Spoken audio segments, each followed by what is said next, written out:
Okay, good evening, guys. Can you all let me know if you all can hear me and see a screen? Yes. Right.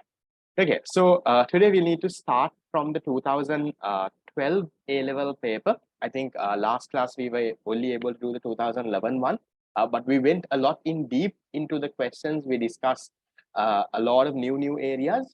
So maybe if those areas come again, we'll not be repeating. We'll start with the 2012 A-level question and we'll get going. We'll try to finish at least until 2016, 2017 today. But then again, if there are new areas, I'll take some time like last time for us to understand those concepts. Okay, so give me a second until I share this.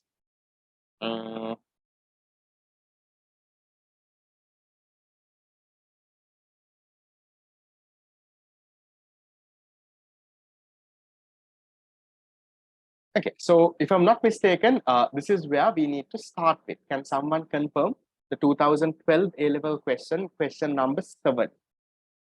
Yes, that's where we need to start from, right? That is where I have the notes up, right? So we'll start and we'll get going.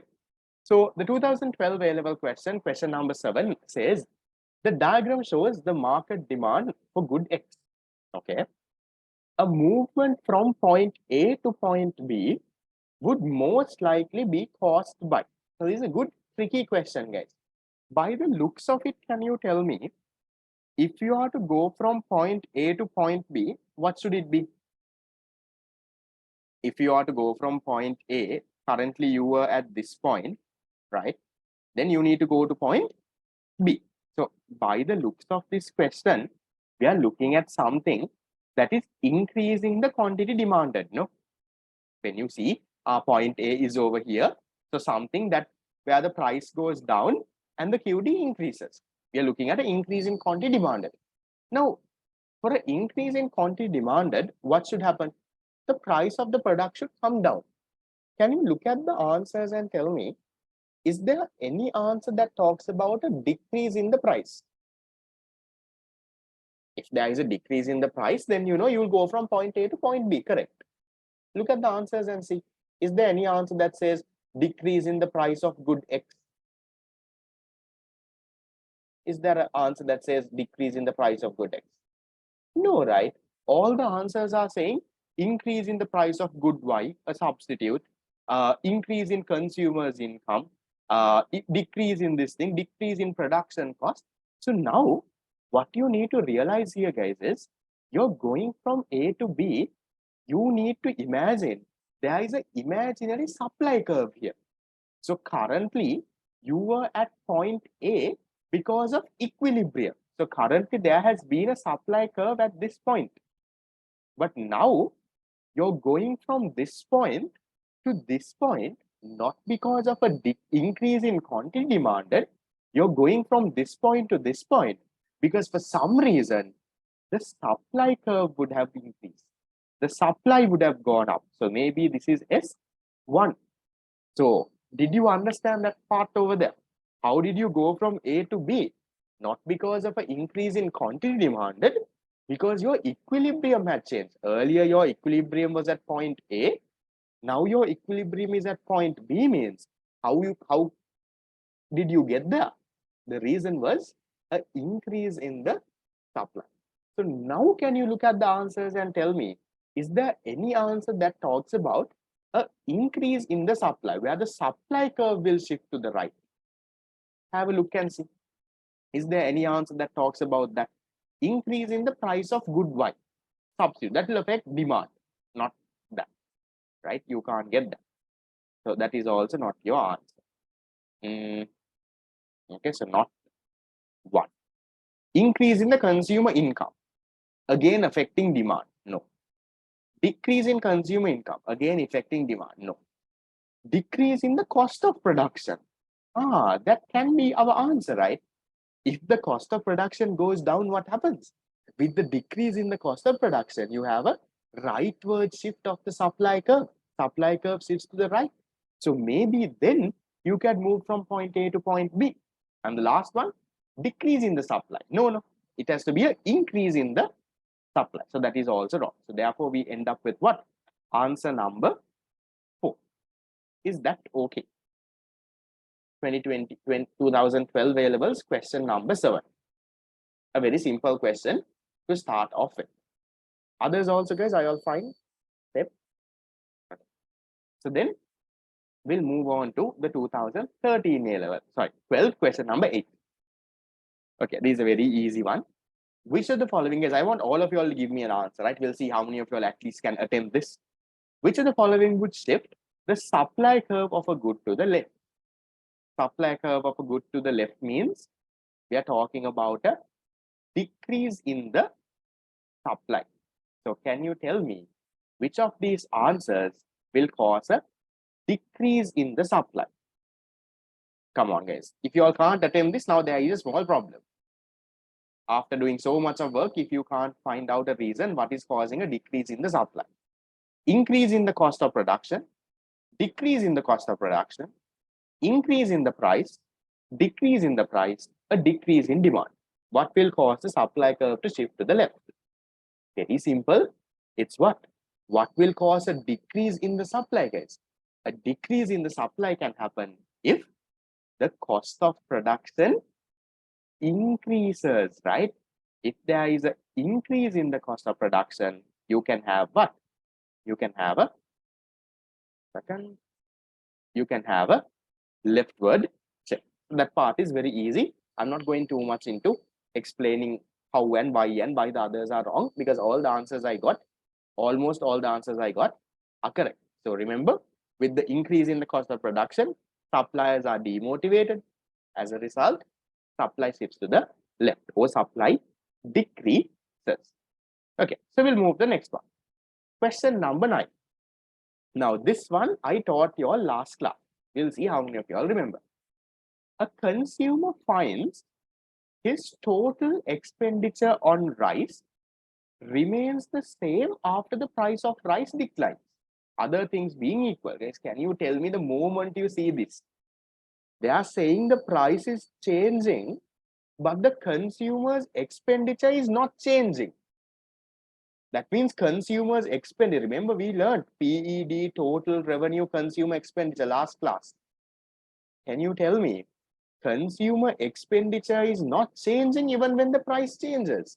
What type of elasticity is that? That has to click you guys. The moment you read the question, it has to come now. You don't have to now wonder why, because we learned this in detail last class with numbers. So what should our elasticity be? The consumer expenditure is staying the same even when the price of rice declines. That means your demand is unitary elastic. Yeah. So consumer demand for rice is unit price elastic. Now, don't ask me how does this come, sir. We learned this last class. So if you missed last class, I have not uploaded the recording yet.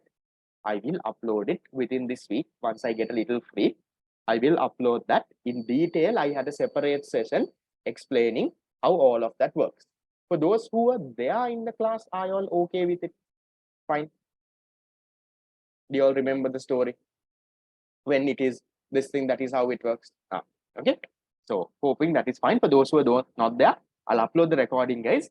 Try to this. Okay. So I think for those who are there, it should be a very easy MCQ. Can't be hard at all. Okay. I'll move to the next one.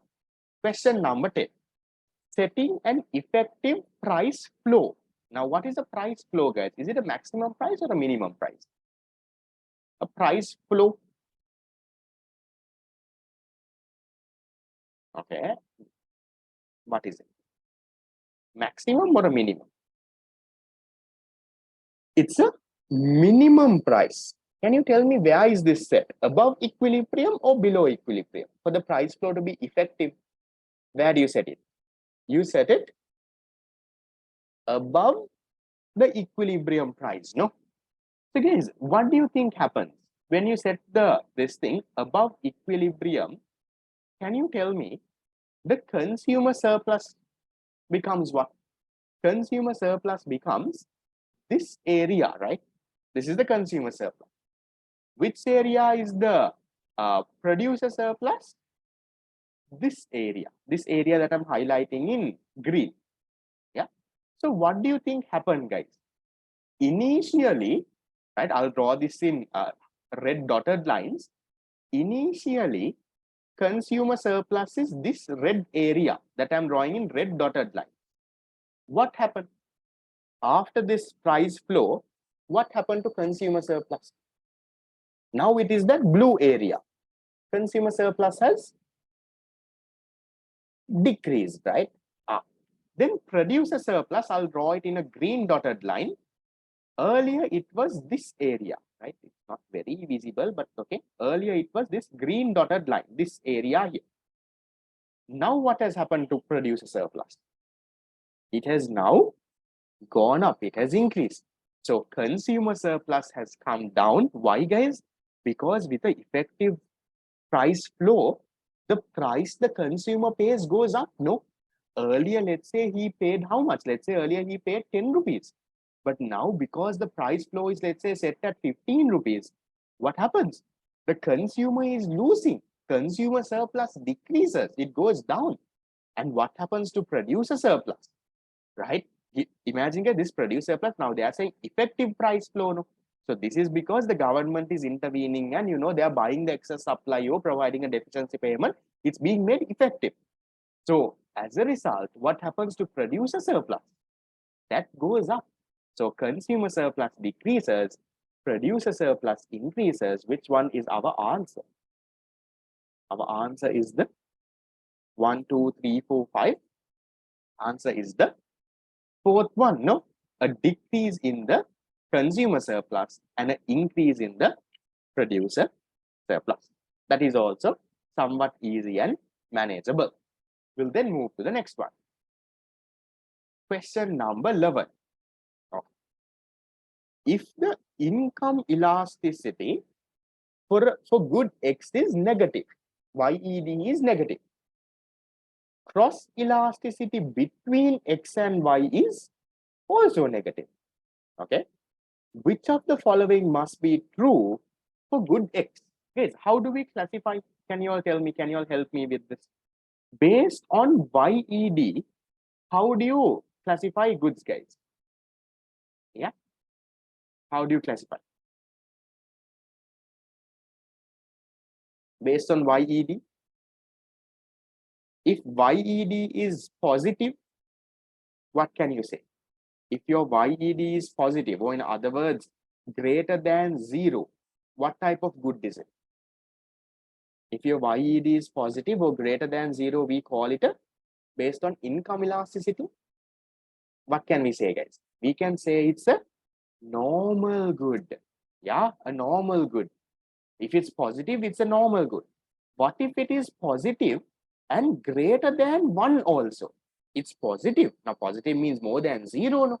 But positive greater than 1. Let's say 1.5, 2, 3.5. Then what is it? Then it's a what? Then it's a luxury good, guys. Then it is a luxury good. What if it is positive but less than 1?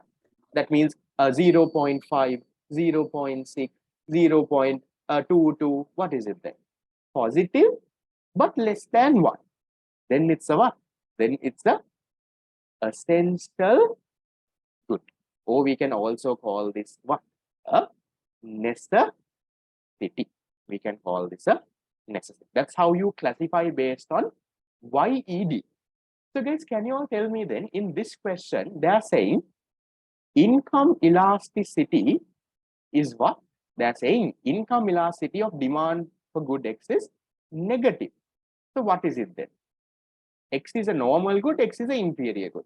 What is it?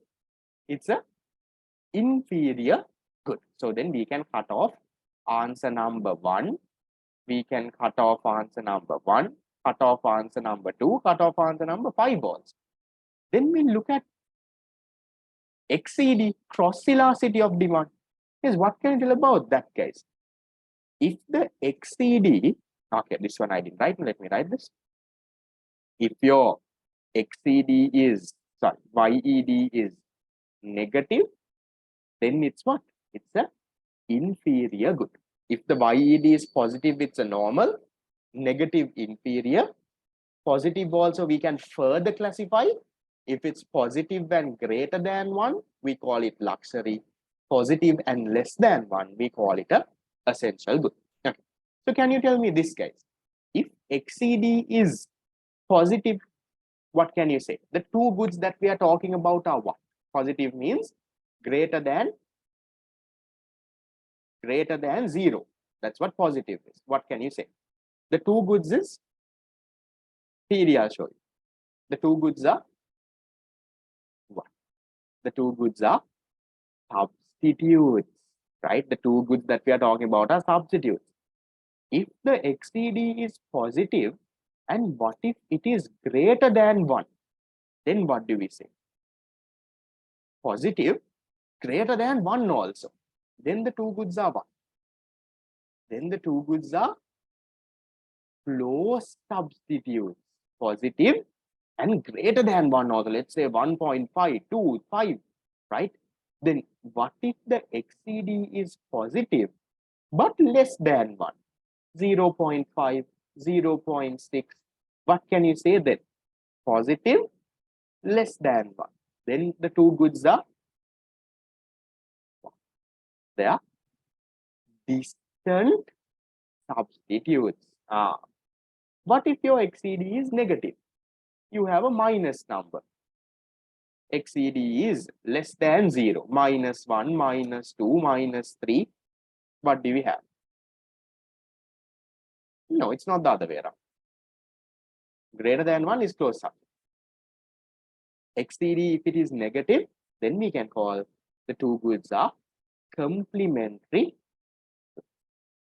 Okay, so here we don't go into further and classify close complements, distant complements. In our syllabus, we don't go there. We just leave it at this level. So then, guys, which one do you think is our answer? Which one is our answer? Based on YED and based on XED, this good has a negative YED and a negative XED also. So then it has to be an inferior good, right? And it also has to be a complementary good. The two goods have to be complementary, which means they are bought together. So which one? Answer number 4. X is inferior and a complement to Y. Yes, can you tell me this, guys? Then based on PED, how do you classify? Yes, can you tell me usually PED is usually positive or negative? Price last year demand for a good.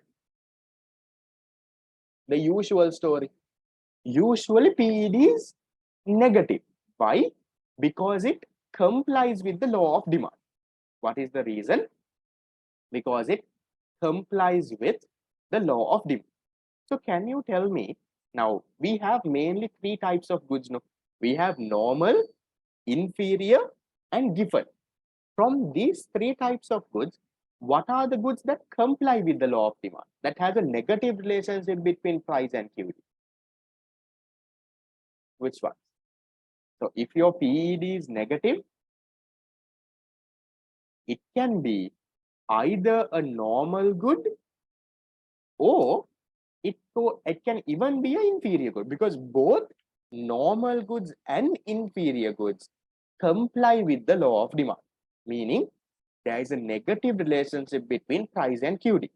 An inferior good has a negative relationship with income as well. But in PED, we look at the relationship between price and QD. No?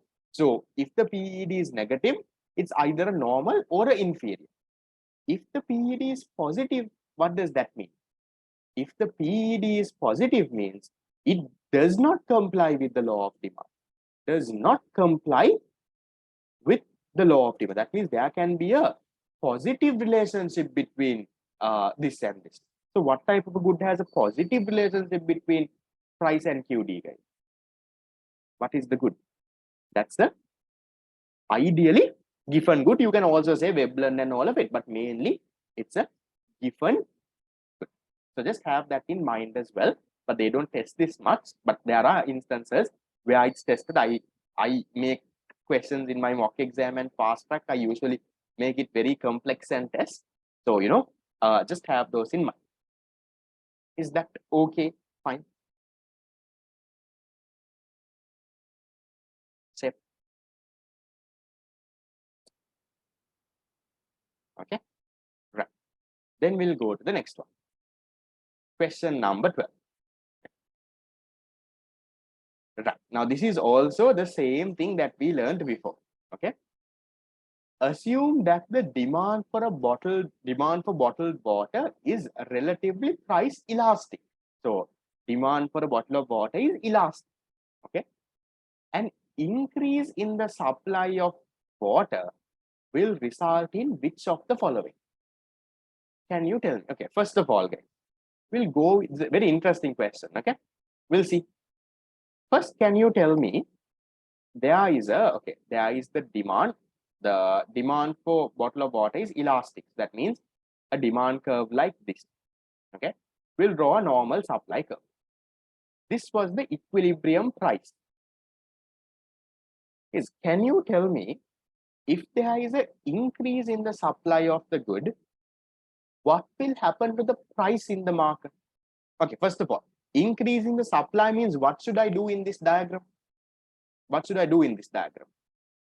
If there is an increase in the supply of water, I have to shift to the right, shift what to the right? I have to shift the supply curve to the right. So now I shift the supply to the right. Okay, right, I have a new supply. So now what happens, guys? You have a new equilibrium price. So can you think and tell me what happened to the price?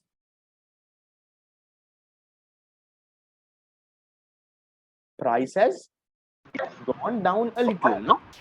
So price which was, let's say, 10 rupees, okay, let's say 100 rupees for a bottle of water has now gone down a little to 90 rupees. What can you tell about the quantity? Earlier, sorry. Okay, right. Earlier, let's say quantity was, let's say, 50 units. Now, what do you think has happened to the quantity, guys? Has it gone up a lot or has it gone up a little? It has increased, right? I agree. Increased a lot or a little, guys. Look at the diagram. It has increased a lot. No, now let's say the quantity is around, let's say, I don't know, 150 units. Okay, we'll just try to analyze those. Okay, so we'll see, guys. Can you all tell me what do you think happens? Okay, we'll go with one. A decrease in price. Is that part? Okay, okay. A decrease in the price part is correct. Okay, leading to an increase in total revenue. Yes, what do you think is happening total revenue? Is it increasing or decreasing? Remember, elastic demand. Think, guys. This we learned last class now. Right? Demand is elastic. When the price decreases, what happens? The quantity increases much more, right? Now, see, in our diagram also we can see, quantity increases by a greater proportion. As a result, what do you think can happen to total revenue? Total revenue will increase, right? So just do the maths and see, guys. What is the total revenue before for this producer? Before, the price is 100 rupees. He is selling 50 water bottles. So 50 into 100, that is 5,000 total revenue. Now what happened? Price went down to 90, right? Small reduction, but the quantity increased to 150, right? Elastic demand. So how much is our total revenue now? 90 into 150, 13,500. So even you don't even need the numbers, guys. Remember last class I explained this. For elastic demand, when the price decreases, what happens? QD increases a lot. As a result, what happens? Our total revenue increases. So can our first one be the answer? Yeah, no? First one is saying price is decreasing, leading to an increase in the total revenue. So that can be the answer, but we'll look at the others also. Second one is saying a decrease in the price, leading to a decrease in the total revenue. No, decrease in the price is correct, but total revenue is not decreasing, total revenue is increasing. So this one is wrong. Excess supply and excess demand. Yes, now when the supply increases, you are coming into equilibrium. No? So if you're coming into equilibrium, there will not be an excess supply or excess demand. Now, according to our diagram, is there an excess supply or excess demand? No. Supply curve is shifting to the right. As a result, you have a new equilibrium price and a quantity. There is no excess demand or excess supply. So 3 and 4 is also cut off. Can you say a relatively small decrease in the price? Okay, price has gone down a very little and no change in the equilibrium quantity. Can you say there is no change in the equilibrium? Oh no, guys, equilibrium quantity went from 50 all the way to 150, no? So again, not this as well. So therefore, we can conclude the answer is number 1. Is that okay? Fine. Okay. So then we'll move to the next one. Question number 12. Now, these are very easy one, guys. So, these based on a tax. The graph above shows the market for good X. If the government imposes a specific tax means unit tax, okay, on each unit of good X, which of the following represents the consumer surplus, producer surplus, and deadweight loss of the tax? Come on, these very easy, you know, guys. So, can you all tell me, what do you think happens? Let me try to zoom in this picture a little for now. What do you think happens, guys? Tell me. Which area is consumer surplus? Earlier, consumer surplus is this entire part. Now, after the tax, what happens? After the tax, consumer surplus is only this part, right? It's only A. Yes, now how these came and all, these are very basics, okay? You all would have learned in your theory class. I'm not going to teach you all how it became A and all. Right? So only advanced theory areas I'll be recapping because it's not a theory class, guys. You all already know, no? Okay? So consumer surplus is A. Then producer surplus earlier was GFEH. But now after the tax, what is the producer surplus? Which area? Producer surplus now is only H. This is the producer surplus. Which area is the government revenue? Government revenue. What is the area for government revenue? BC, GF, right? I think that's F, no? BC, G, and F. That is government revenue. Which area is the deadweight loss? Deadweight loss is D and E. This is deadweight loss. So that is how your diagram is like. Okay, so now I'll keep this over here. Now, if you all can get a screenshot if you all want, because I will have to erase this. If I move it, it moves off. Okay, so consumer surplus is A, producer surplus is H, deadweight loss is D and E. So then which one is our answer? Our answer can be this one. The first one, right? No, not the first one, the second one. Consumer surplus A, producer surplus H, deadweight loss D and E. Guys, I'm hoping you all must be making notes, right? Guys, you all have a printed paper by now. I'm hoping. Guys, please try to print this and keep it with you. Don't, I know it's expensive to print, I understand. But while I'm explaining, guys, make notes in it. That is why I want you all to print. Because if you all write it on a piece of paper, those get lost. After that, you all don't know where that piece of paper is. So nicely print all the questions that I have typed and given. And next to it, make notes. Every time we do a question, make notes next to it. So that you have all the things properly collected, guys. Otherwise, in one paper, you all are just jotting things down. 5 months later, you don't know where the question is. You don't know what this working is for. So don't do that. Try to, be very organized as much as possible. Then we'll go to the next one. Question number 14. Okay. Diagram below represents the market for an agricultural product. Okay. Government sets a minimum price of OP2. Now, what is OP2? OP2 is here. So, government is setting a minimum price. Assuming that it will buy up all the surplus stock, what is the farmer's total revenue? Please, can you all tell me, at the price of OP2, what is the quantity demanded? Quantity demanded is this. That is the area of Q1. What is the quantity supplied at OP2? It is this area, Q3. So there is what? There is an excess supply in the market. Excess supply of how much? This much. No, this is the excess supply that the government is purchasing. So can you tell me, what do you think the producer's total revenue will be, guys? The farmers. Government is purchasing this blue area. The balance is purchased by the consumer, no? The consumer is buying this area.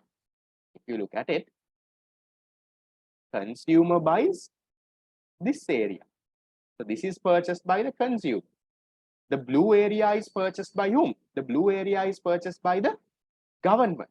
So then therefore the balance, what happens? The total area becomes the producer's revenue. So producer is selling Q1 to the government, Q1 to the consumer. The balance he is selling to the government. So producer gets that entire thing, which is this area in our answers. O, P2, K, Q3. Correct. No? So I think it's the first one. O, P2, K, and Q3. This box is the producer's total revenue. Is that okay? Right. So just to recap this once again, guys, I'm hoping you all know the basics of a minimum price. Okay. These under minimum price, these are price support government purchase. So I didn't go into theory and explain that. So what happens in this question is government has set a minimum price of P2 there. Given that the government sets a minimum price at P2, the consumers are willing to buy how much? Consumer is willing to buy only Q1. The producer is supplying Q3. So consumer buys Q1 into this one, this red area that I'm highlighting, or the yellow area in our diagram, that is the consumer expenditure. Consumer is buying that part. He is buying, let's say, 100 units. Minimum price is 100 rupees. So 100 into 100. The government is buying the balance, the area that I'm shading now in green, right? This balance is bought by the government. So as a producer, you're selling one portion to the consumer, one portion to the government. You're getting money from both of them, right? So your total producer revenue is both of this. So that is the area of O, P2, K, and Q3. Is that okay? Fine. Okay. So in your tute, go into minimum price, government purchase. Done. Okay. So that I think brings us to the end of the 2012 A-level question. How many of you all did you all get that right? How many of you? How much did you get right? There is question number 7, 8, 9, 10, 11, 12. Okay, so there is how much? 7, 8, 9, 10, 11, 12, 13, 14. 8 MCQs. How much did you all get right out of the 8? 8 out of 8? 7? At least 5. Got at least 5 out of it correct. Safe. Yeah. I think it doesn't matter even if you have got 0 out of 5, 0 out of 8. The whole thing is at the end of this class, do you know how to do this? Guys, once again repeating, this is a paper class. So I will not be teaching theory and all. So your objective has to be to learn the unit while I do this. Yeah. So while I'm doing the questions on your end, you have to be learning the chapters and attempting the questions and coming. And then in class, we will discuss. If you have doubts, we will clarify. So along with this discussion, your studying of that unit has to end. That is how you have to make use of it. You can't just come and stare at a screen and wait, doesn't help. So there has to be a lot of pre-planning that has to happen. You have to study the unit beforehand, do the questions, then come, then only you all can make the best use of this. So along with me, if you can study, then what happens, guys? Then, you all can, with me itself, while I finish the past paper class, you all also one complete time, you all will finish the entire syllabus. Okay, that part is done.